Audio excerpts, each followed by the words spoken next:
Artık sözümüz yerimize geldi. Ben size demiştim. 3, 4 ya da 6, 7 like'dan sonra o kadar like gelenden sonra ben İsmail Pro oyundan videolarına baxırıq. Gülməmə challenge edəcəyik. Və baxın. Birinci bölümden başladı.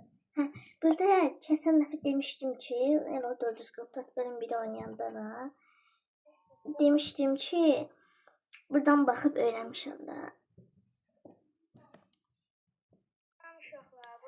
Elo 444'ün 9.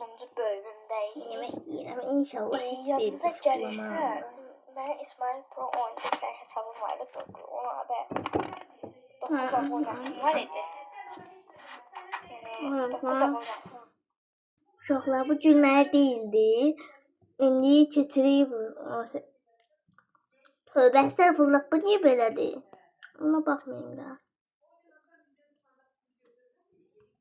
Shortslarına baxaq. Görək short. Üst oynuyoruz. Ne kadar güzel. Oynuyoruz bu günleri. Oynuyoruz bu günleri. Oynuyoruz bu günleri. Oynuyoruz bu günleri. Oynuyoruz bu günleri. Oynuyoruz bu günleri. Oynuyoruz bu günleri. Oynuyoruz bu günleri. Oynuyoruz bu günleri.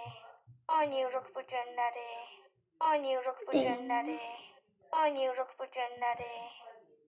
Dayandı bu karabanı sözü.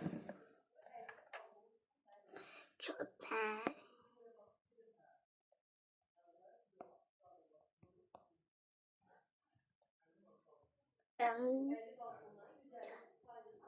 Öncesi.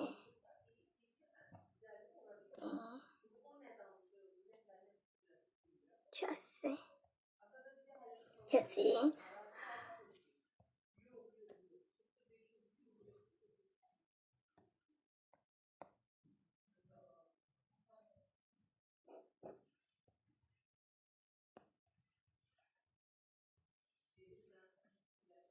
So pretty.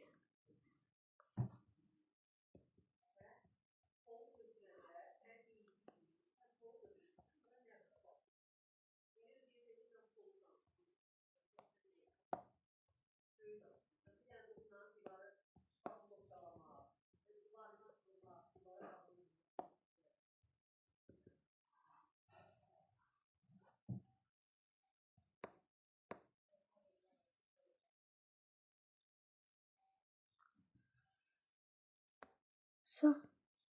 Oynuyoruz bu cennet. Biz aynaya bakmaya başlıyoruz. Essa do fim de semana, só rolê bom. Ela chega e desencana com passo. Yemek yiyen bu kadar kahvaltı yiyebilmezsin. Bu günler seninle beraber.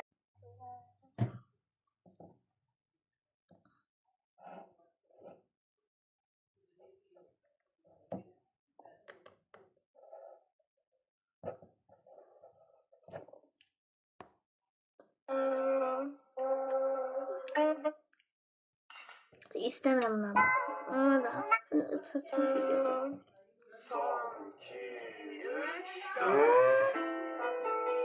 Başka videosu yoktu.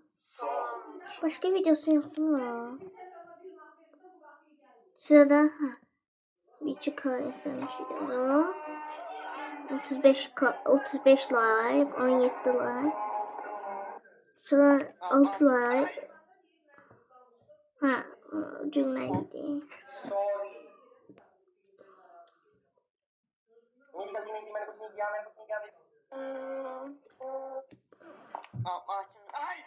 Çok cümleydi ki özünü de göster böyle.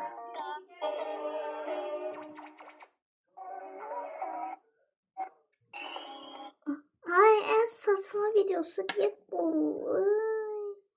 En sevmedim. Bu da değil.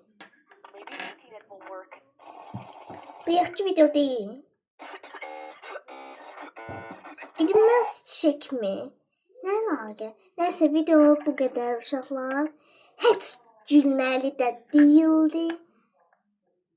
Yəni ən nifrət etdiyim kanallardan biri olacaq axır vaxtlar bu. Çünki mənim haqqımda gülməmə challenge çəkərlər və belə olarlar. Abonelikdən də çıxana.